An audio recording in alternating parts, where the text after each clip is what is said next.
Dominance on the mound. That's what Trevor Rogers' 2025 season has exemplified, as he's been one of the O's most exciting unsung heroes, if not the most, amidst a difficult season.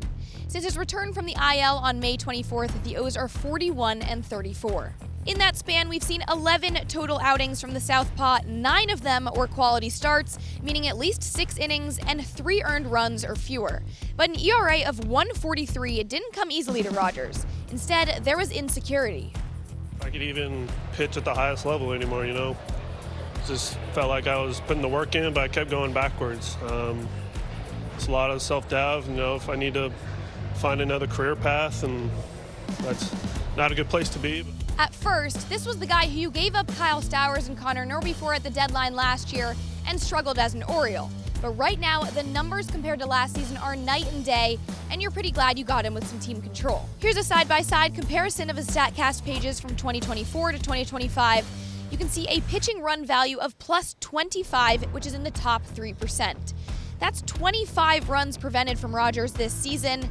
So what was the big difference? Here's former Orioles pitcher and current broadcaster Ben McDonald's reaction to the lefty's first start this year. He didn't leave, for me, many balls in the middle part of the plate. He was on the corners. He was top quadrant when he wanted to be. He pitched down when he needed to be. And that's always the key. And so if you're going to have that kind of fastball command, yes, you can live in the zone and have what we call in-zone success. So this year, when Rogers has been on, it's been because of that pitch execution, getting ahead in the count, added lower body strength in the offseason, and an added confidence from the command that's allowed for an uptick in velocity. Even after a down first stint as an Oriole, this guy was second in NL Rookie of the Year voting and an All-Star in 2021, so the potential was just untapped. But this year, he's exceeded that potential. I had a pretty good stretch in 21, but it wasn't as consistent as far as going, 6, 7, 8 innings consistently. So kind of a new territory for me, but then again, keep doing what I'm doing and work on things that I need to work on, but stay within my process and keep it rolling. So let's focus on that process, which has been huge for Rogers in this epic comeback story, but most specifically, the psychological one.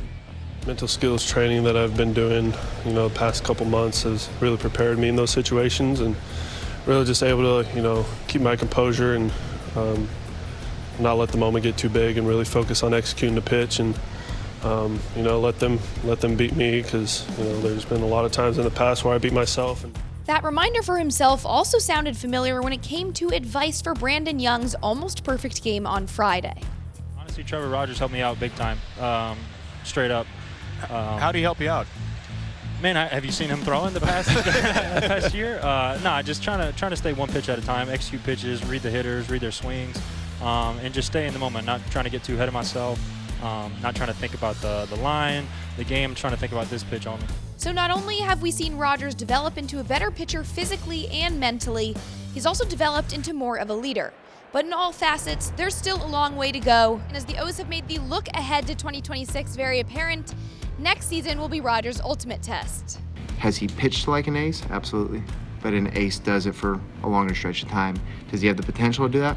Absolutely, and I really hope so, for us and for him.